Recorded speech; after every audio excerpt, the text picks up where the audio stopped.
Thank you for your patience.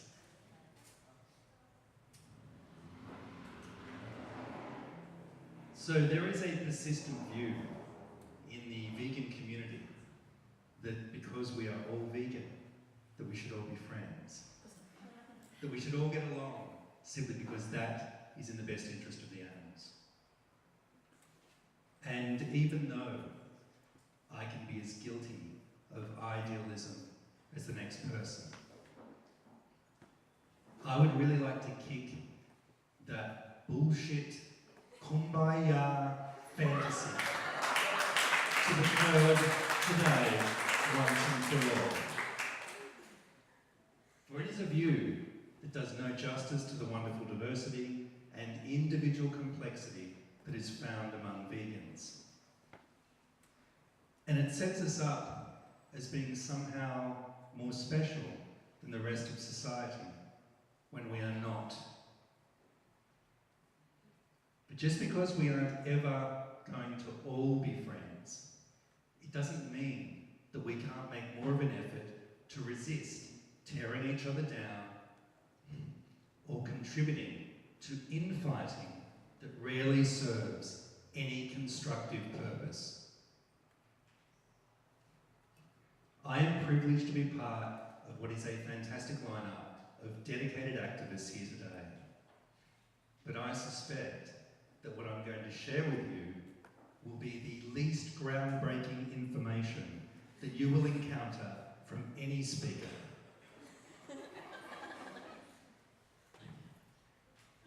In discussing the issue of infighting in the vegan community, I am simply here to encourage a certain approach to navigating the charged discourse of the online world and present what is essentially a cautionary tale. But I would like to be very clear from the outset. There are no black and white rules when it comes to how people express outrage. Part of the diversity that I've already touched upon is the fact that not everyone in our community is neurotypical. We don't get to dictate how people express pain or react, particularly from minds who filter this world in such varied ways. People considered to be leaders in the vegan activist community have started addressing the issue of infighting. And for the most part, they have an almost universal call to action. That infighting should be called out and condemned at every instance. And if every vegan did this, we could snuff out infighting once and for all. Now, this advice is often coming from people who, because of their status or outspoken nature, are often on the receiving end of criticism or hate. So it's understandable they respond in this way. But I still think it's a lazy response and, more importantly, completely misses the opportunity for self-analysis. Quite simply, one person's infighting is another person's valid criticism.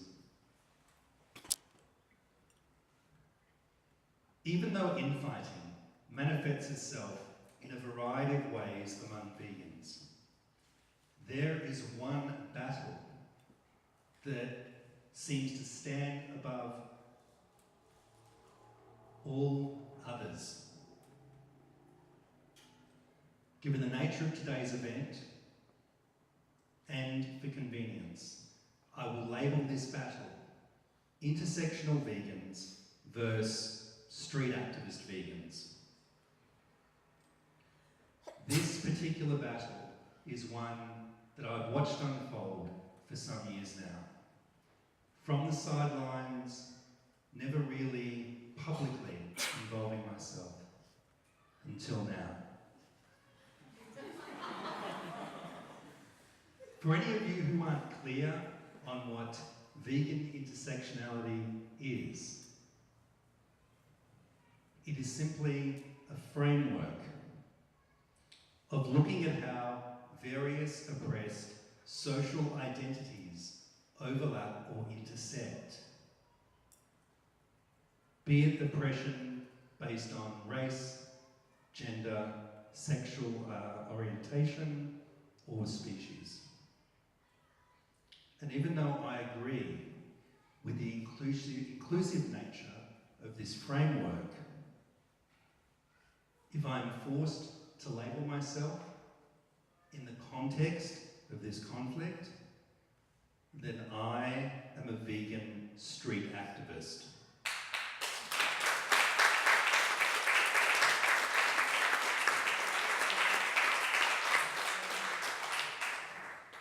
Don't clap too soon.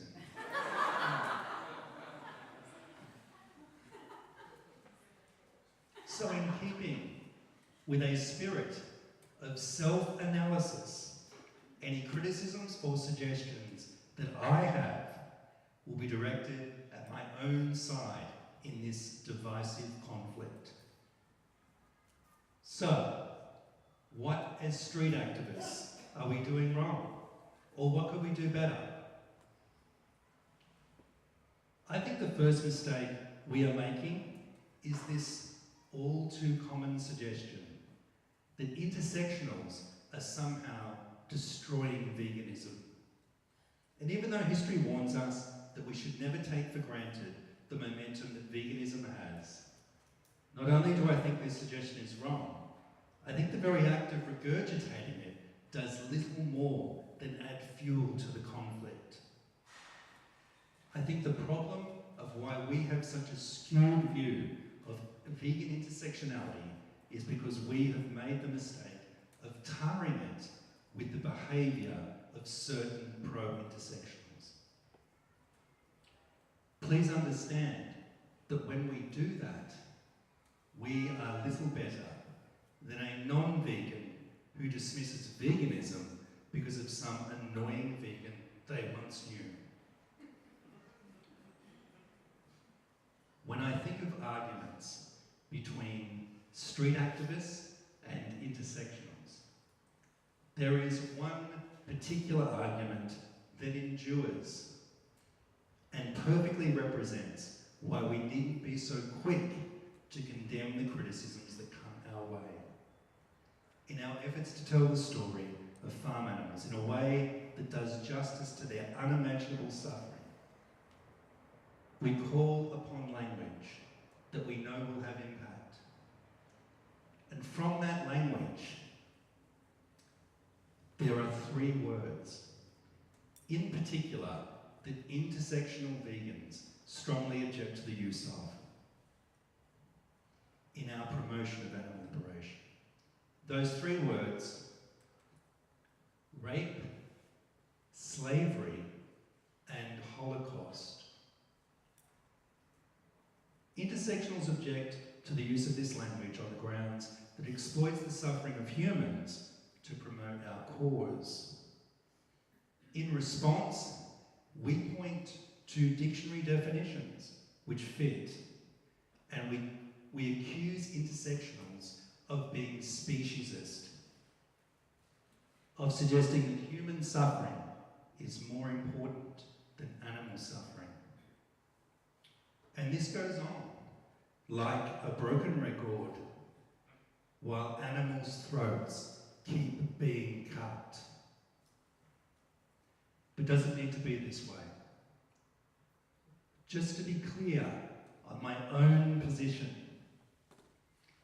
what we do to dairy cows and other animals we farm, violating them sexually for forced reproduction, that is rape.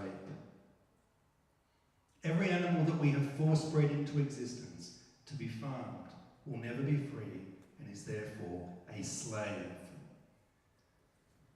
And when you try to comprehend the sheer scale of slaughter taking place to feed humanity's ravenous appetite for meat, eggs and dairy, a holocaust comes to mind.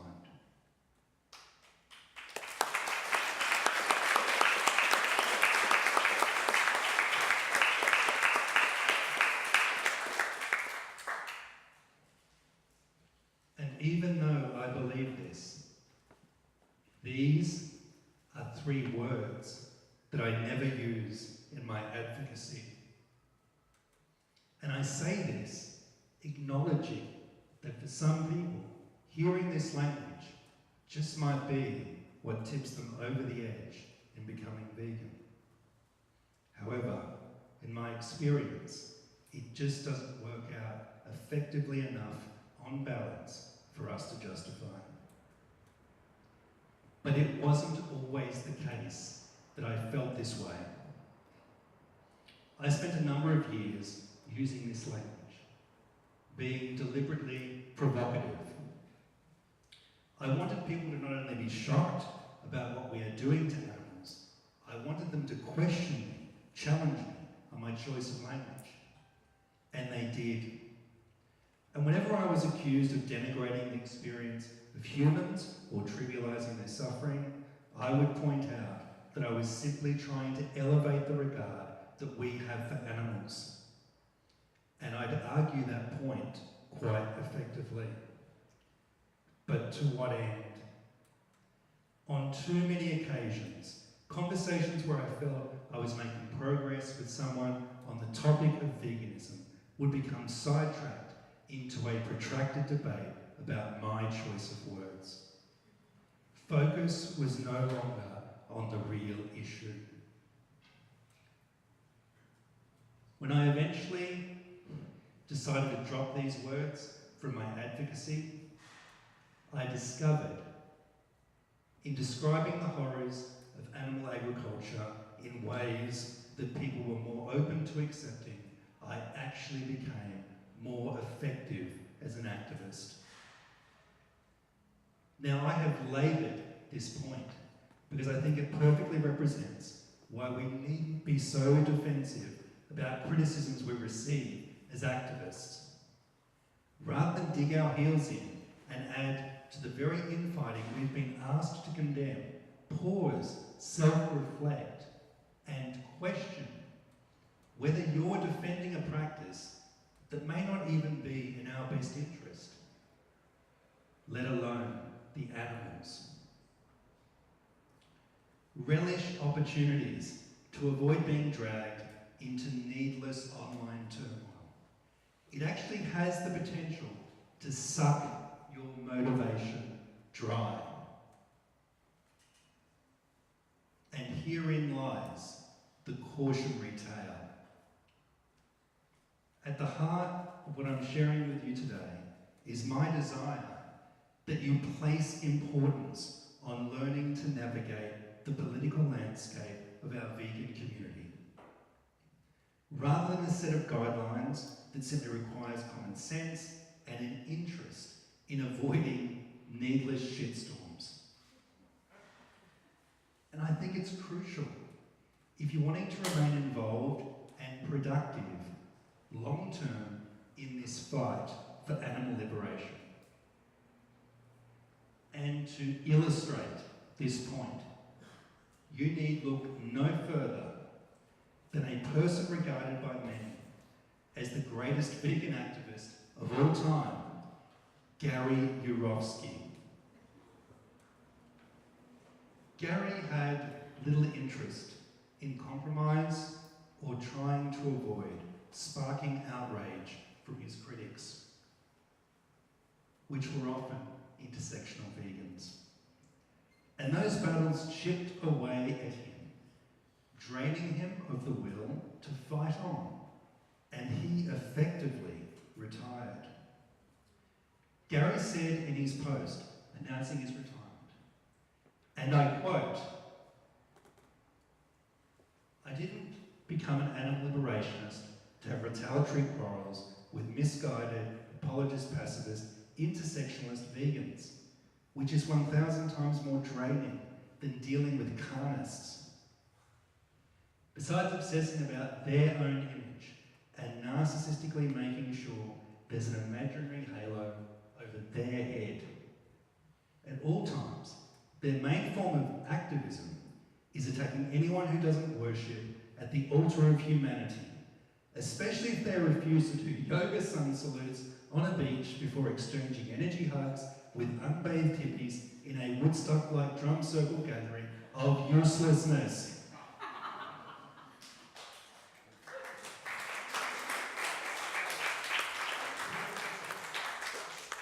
End quote. And we wonder why the so-called picnic vegans don't turn up to our activism events. Anyway, it doesn't matter if you actually agree with Gary. What I am trying to impress upon you is the need to avoid being drawn into the type of numbing, distracting online arguments that pushed Gary away. Why? Because even though the most important days lay ahead of us in our struggle for animal liberation, Gary Yourofsky will not be playing an active role. How very disappointing. Contrast Gary's disdain for intersectional vegans with the position of another activist that everyone in this room owes so much to. Chris Delforce. 2 months ago he posted, and I quote, "It's fairly simple when advocating for animal rights to not be sexist, racist, homophobic, transphobic, violent, or otherwise awful to other people. These are not isolated, irrelevant issues. This fight is so much more than just being for the animals above all else. We are challenging a level of selfishness and greed fundamental to the modern notion of humanity. We achieve nothing by making headway in one so-called justice issue, in one social justice issue at the expense of another. We have to advance as a species. The subjugation and oppression of beings we consider inferior to ourselves didn't start with animals, and it won't end with them.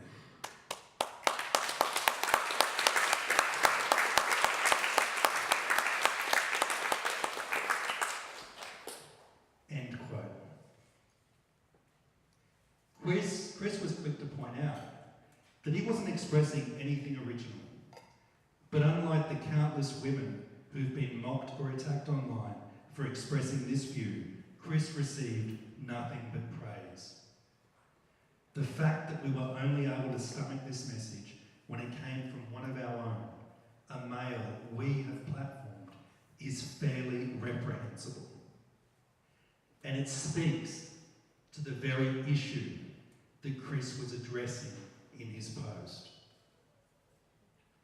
In contrasting these two prominent activists, I think it is clear whose approach is more unifying.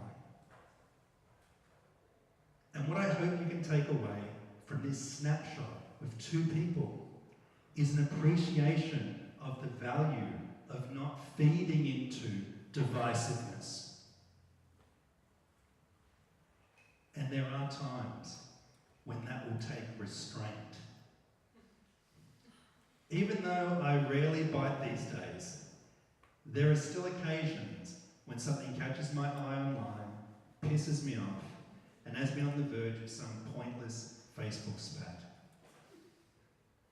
And I say pointless because it is very rare that anybody changes their mind in an online feud. Thankfully, most of the time, I can resist and I just scroll past.